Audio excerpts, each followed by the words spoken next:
Hello students, again welcome to our page Samyak Academy for Physics. Here we are considering the chapter number first, rotational dynamics, ज्याच्या बऱ्याचशा आपण important concept बघितलेल्या आहे.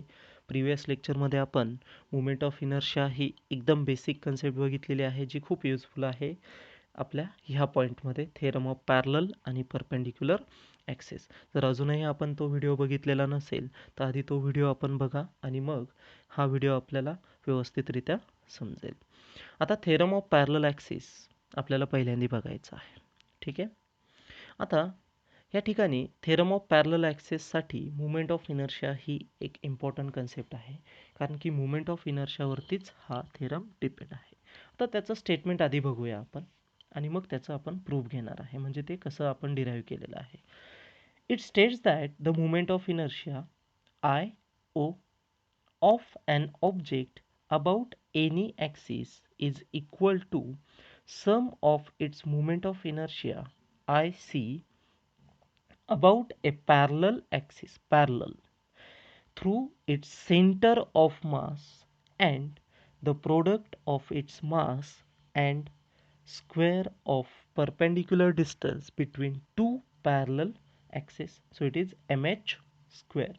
So mathematically we can say that I0 is equals to IC plus mh square. So for that purpose we are going to consider a rigid body of mass capital M. Here continuous body we are going to consider of any shape. It is rigid body. Okay. Now its mass is capital M. Now suppose it is rotating about an axis MP which is passing through the point O, and its moment of inertia is considered to be I suffix O. Okay, then we are going to consider second axis, obviously, which is parallel to the MP. So here AB is parallel to MP and its moment of inertia is IC and it is passing through the center of mass. Center of mass means the imaginary point at which mass is concentrated. Now the perpendicular distance between these two axes is h. Here we have to consider perpendicular distance, which is OC is equals to h. Okay, so this is perpendicular distance. H is perpendicular distance between OC. Now in order to consider theorem, we have to consider a small element or small point D at which suppose dm is the mass. That means instead of considering total mass m, we are going to consider small mass dm, okay, which is situated at a distance OD from the first axis and CD at the second axis. Now here we are going to draw a perpendicular dn for the line OC, which is extended up to point N.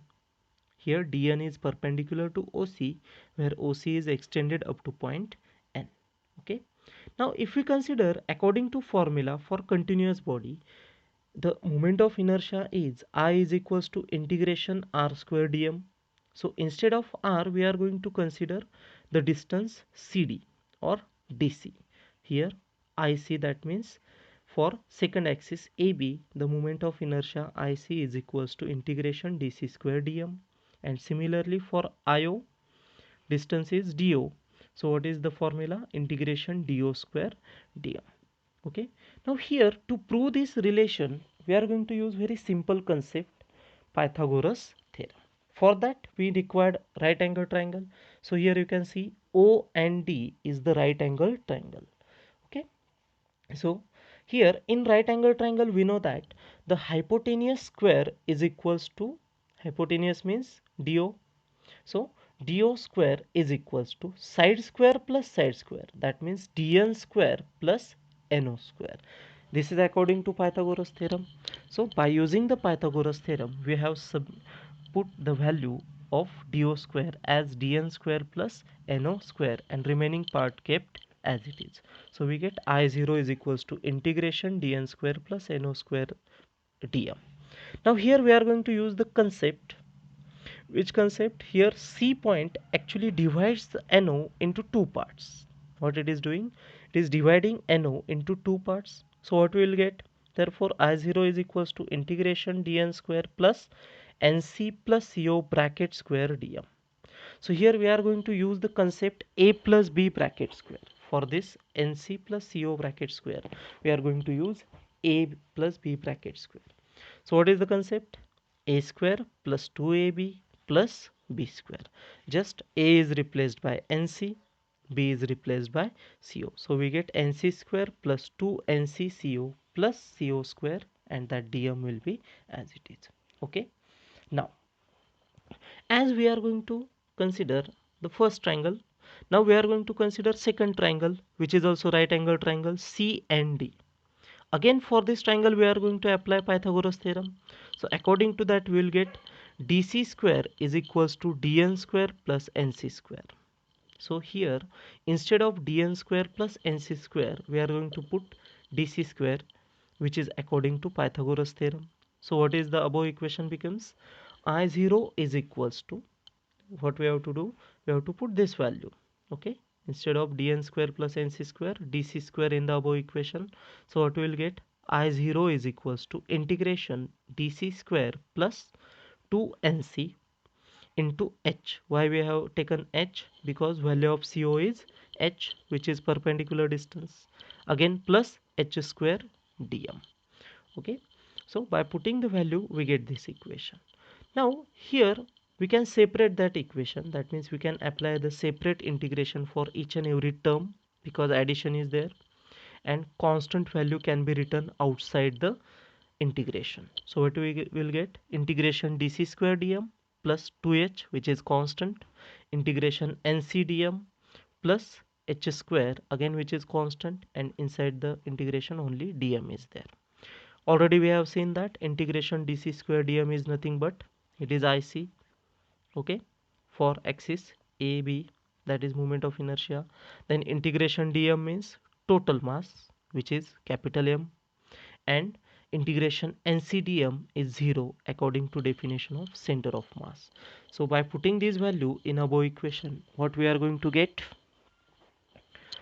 IC plus that 0, then plus mh square. So finally we get I0 is equals to IC plus mh square, which is the required proof of the theorem of parallel axis. So here h is perpendicular distance between those two axes, and remember that second parallel axis is always passing through the center of mass. So we get IO is equals to IC plus mh square. Now in the same way we can consider theorem of perpendicular axis. Okay, so first we are going to consider the statement. What is that statement? It states that the moment of plane lamina about an axis perpendicular to its plane is equal to sum of its mi, that means moment of inertia, about two mutually perpendicular axes concurrent with perpendicular axis and lying in plane of laminar body. That means here we have to consider three perpendicular axes to each other. Okay, how many axes? Three axes which are perpendicular to each other. So for that purpose we have considered laminar body. First axis is z axis, which is perpendicular to that plane of body. Okay, so we have to calculate the moment of inertia about the z axis. Okay, which is perpendicular to plane of body. Then we have to consider another two mutually perpendicular axes. Okay, because we have to take sum of those moment of inertias. So for that purpose we have taken next axis x axis, and then y axis. Obviously they are perpendicular to z axis. Okay, so here again, as shown in the previous proof, again we are going to prove this theorem by using the Pythagoras theorem. For that purpose you have to take the triangles. Which triangles you can take? So to prove this relation, Iz is equals to Ix plus Iy, which is the mathematical form of perpendicular axis. So for that purpose you have to take triangles. Which triangle you can take? Here P point, for that point P, it is situated at distance x from the y-axis, and it is situated at distance y from the x-axis. And by taking these right angle triangles OMP or ONP, any right angle triangle you can take, and by using the Pythagoras theorem you can prove the Iz is equals to Ix plus Iy. Okay, just remember. Again, same method you have to follow. Okay, now here the theorem of perpendicular axis. Theorem of perpendicular axis is only applicable to plane laminar body, and while the theorem of parallel axis can be applicable to any type of body, whether it is spherical body or hollow or dense body, it doesn't matter, it can be applicable to any body. But perpendicular axis is applicable to laminar objects like square or circle or triangle. They are in a one plane. So if you consider whole notebook, then it is considered to be solid object. So there you have to use theorem of parallel axis.